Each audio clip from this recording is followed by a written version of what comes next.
नमस्कार दोस्तों, मैं विनोद प्रजापति स्वागत करता हूं आपका वीके ट्रिक्स क्लासेज में। आज हम पढ़ेंगे अंतर्राष्ट्रीय योग दिवस के बारे में। कब मनाया जाता है? 21 जून को मनाया जाता है। योग भारत की अमूल्य देन, स्वस्थ जीवन का आधार, इसकी टैगलाइन। इसमें जानेंगे योग क्या है, योग के लाभ, योग के प्रकार और महत्वपूर्ण प्रश्न। अंतर्राष्ट्रीय योग दिवस 2026 पर विशेष क्लास है। आइए दोस्तों, योग भारत की अमूल्य देन, स्वस्थ जीवन का आधार। तो नमस्कार दोस्तों, क्या आप जानते हैं आज पूरी दुनिया के 190 से अधिक देशों में योग किया जाता है। लेकिन योग की शुरुआत हजारों वर्ष पहले भारत में हुई थी। योग केवल व्यायाम नहीं, बल्कि शरीर, मन और आत्मा को जोड़ने की एक अद्भुत प्रक्रिया है। इसकी शुरुआत कहाँ से हुई? भारत से हुई। और भारत में जब अनेक ऋषि मुनियों द्वारा योग को महत्व दिया गया। योग केवल व्यायाम के माध्यम नहीं है, बल्कि शरीर, मन और आत्मा को जोड़ने की अद्भुत प्रक्रिया योग है। आगे देखते हैं, आज की इस विशेष क्लास में हम जानेंगे योग क्या है, अंतर्राष्ट्रीय योग दिवस क्यों मनाया जाता है, योग दिवस कब मनाया जाता है, योग के प्रकार, योग के लाभ और महत्वपूर्ण प्रतियोगी परीक्षा प्रश्न। तो पहले जान लेते हैं योग क्या है। योग शब्द संस्कृत धातु युज से बना है, जिसका अर्थ है जोड़ना या एकता स्थापित करना। अर्थात मन, आत्मा, शरीर, इन तीनों का संतुलन ही क्या है? योग है। आगे देखते हैं अंतर्राष्ट्रीय योग दिवस कब मनाया जाता है। अंतर्राष्ट्रीय योग दिवस 21 जून को मनाया जाता है। और बात करें 21 जून को ही क्यों मनाया जाता है, क्योंकि यह वर्ष का सबसे लंबा दिन माना जाता है और भारतीय परंपरा में इसका विशेष महत्व है। योग दिवस की शुरुआत कैसे हुई? तो योग दिवस की शुरुआत 27 सितंबर 2014 को श्री नरेंद्र मोदी ने संयुक्त राष्ट्र महासभा में योग दिवस मनाने का प्रस्ताव रखा। कब रखा? 27 सितंबर 2014 को। इसके पश्चात संयुक्त राष्ट्र द्वारा स्वीकृति 11 दिसंबर 2014 को प्राप्त हुई और पहला अंतर्राष्ट्रीय योग दिवस जो है 21 जून 2015 को मनाया गया। आगे देखते हैं योग के प्रमुख प्रकार। वैसे तो योग के कई प्रकार हैं, लेकिन उनमें प्रमुख है राजयोग, जो कि मन और ध्यान पर आधारित है। दूसरा है कर्म योग, निस्वार्थ कर्म का मार्ग। तीसरा है भक्ति योग, भक्ति और श्रद्धा का मार्ग। चौथा है ज्ञान योग, ज्ञान प्राप्ति का मार्ग। पांचवा है हठ योग, आसन और प्राणायाम पर आधारित है। आगे देखते हैं योग के प्रमुख अंग। महर्षि पतंजलि ने योग के 8 अंग बताए। कितने अंग बताए? 8 अंग।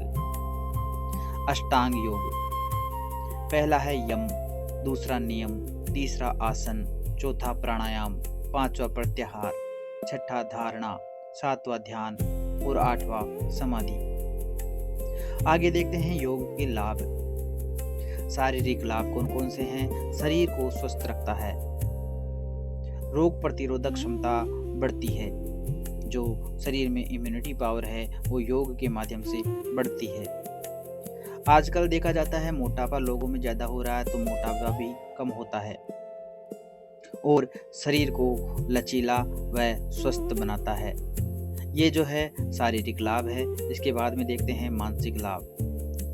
तनाव कम करता है, एकाग्रता बढ़ाता है, आत्मविश्वास बढ़ता है और सकारात्मक सोच विकसित करता है। यह योग के मानसिक लाभ है। तनाव अर्थात स्ट्रेस जो होता है, दिन भर हम थके हारे आते हैं, काम के बोझ से हमारा सिर दर्द करता है, एकाग्रता नहीं रहती, हमारा चित्त जो है इधर उधर भटकता रहता है, आत्मविश्वास में कमी आ जाती है, वो भी योग के माध्यम से बढ़ती है। और सकारात्मक सोच, हम अक्सर क्या करते हैं, ऐसा करेंगे तो हमारे साथ गलत हो जाएगा, तो जो सकारात्मक सोच है, नेगेटिव पॉइंट को हटाकर हम पॉजिटिव पॉइंट देखने लग जाते हैं योग के माध्यम से। ये मानसिक लाभ है। अब देखते हैं सामाजिक लाभ।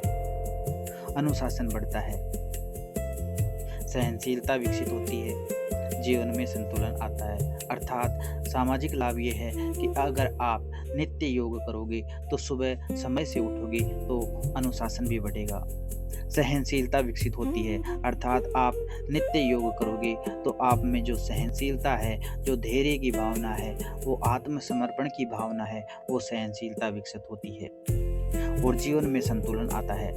आपकी एक निश्चित दिनचर्या बनती है। जीवन में सामाजिक लाभ ये है कि संतुलन आता है। आगे देखते हैं प्रसिद्ध योगासन। तो वैसे तो कई प्रकार के योगासन हैं, लेकिन इसमें प्रमुख है ताड़ासन, वृक्षासन, भुजंगासन, पद्मासन, वज्रासन, शवासन, सूर्य नमस्कार। तो इन आसनों को हम चित्रों के माध्यम से देखते हैं। जो चित्र में महिला है वह अपने पंजों के बल सीधे खड़ी होकर हाथों को सीधा करके पीठ को खींच के जो अपनी स्थिति बनाए हुए हैं उसे ताड़ासन कहते हैं। दूसरा है वृक्षासन। एक पांव के बल दूसरे पांव को अपने टखने के ऊपर जंघा पर रखकर जो नमस्कार स्थिति में हाथ ऊपर खड़े करके हम वृक्षासन करते हैं। फिर आते हैं भुजंगासन पर। उल्टा पेट के बल लेटकर हाथों को आगे रखकर कमर को ऊपर आसमान की तरफ मोड़कर हम भुजंगासन करते हैं, जैसा कि इस चित्र में बताया गया है। फिर है पद्मासन। दाएं पांव के ऊपर बायां पांव रखकर दोनों हथेलियों को एक ध्यान मुद्रा में रखते हुए आंखें बंद कर चित्त को स्वस्थ करेंगे, पद्मासन कहलाएगा। आगे देखते हैं वज्रासन। दोनों पांव के पंजों को अपने कोहलों के नीचे रखते हुए हाथों को जंघा के ऊपर रखकर हम सीधे बैठेंगे वज्रासन की स्थिति में। आगे देखते हैं शवासन। यह सभी आसनों के पश्चात किया जाता है, जिसमें हमारा शरीर स्वस्थ जो है वायु आदान प्रदान करता है, जिसे हम शवासन कहते हैं। यह एक सरल आसन है। अब देखते हैं सूर्य नमस्कार। इसमें अनेक आसनों का समावेश होता है, जिसे हम एक आसन के माध्यम से अनेक आसनों को कर सकते हैं। ये प्रतिदिन करना चाहिए। इससे जो है अपना सभी प्रकार का शारीरिक दुष्परिणाम ये घटता है। इसमें मंत्रोच्चारण के साथ साथ सूर्य भगवान को सूर्याय नमः, मित्राय नमः, रवये नमः, भानवे नमः, खगाय नमः, इस प्रकार से मंत्रोच्चारण के पश्चात किया जाता है। आगे देखते हैं प्रतियोगी परीक्षाओं के लिए महत्वपूर्ण प्रश्न। पहला प्रश्न है अंतर्राष्ट्रीय योग दिवस कब मनाया जाता है? तो इसका उत्तर है 21 जून को। दूसरा प्रश्न है पहला अंतर्राष्ट्रीय योग दिवस कब मनाया गया? तो 21 जून 2015 को पहला अंतर्राष्ट्रीय योग दिवस मनाया गया। तीसरा प्रश्न है योग दिवस का प्रस्ताव संयुक्त राष्ट्र संघ में किसने रखा? तो श्री नरेंद्र मोदी ने संयुक्त राष्ट्र संघ में योग दिवस का प्रस्ताव रखा। आगे देखते हैं योग के जनक किसे माना जाता है? तो पतंजलि को योग के जनक माना जाता है। योग शब्द किस धातु से बना है? योग शब्द संस्कृत के युज धातु से बना है। फिर बात करते हैं छठे प्रश्न की, अष्टांग योग में कितने अंग है? तो जब अष्टांग की संधि विच्छेद करेंगे तो अष्ट अंग अर्थात 8 योग से 8 अंग है। अष्टांग योग में कितने अंग है? तो 8 अंग है। आगे देखते हैं कि दोस्तों आज के समय में मोबाइल, तनाव और भागदौड़ भरे जीवन में योग एक वरदान है। हमारा सारा समय जो है मोबाइल में या फिर हमारे दैनिक क्रियाकलाप में व्यतीत हो जाता है, जिसमें तनाव और भागदौड़ भरी जिंदगी है। तो कुछ समय निकालकर हम योग करें तो हमारे लिए एक वरदान होगा। यदि आप प्रतिदिन केवल 20 मिनट योग करते हैं, केवल मात्र 20 मिनट, तो आप शारीरिक, मानसिक और भावनात्मक रूप से अधिक स्वस्थ रह सकते हैं।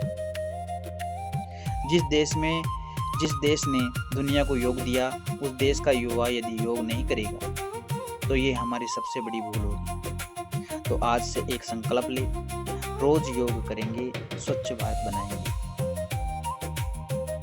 अगर आपको वीडियो पसंद आए तो लाइक करें, शेयर करें और चैनल को सब्सक्राइब करें और कमेंट में ज़रूर लिखें मैं रोज़ योग करूँगा या करूँगी। जय हिंद, जय Bharat, happy international yoga day.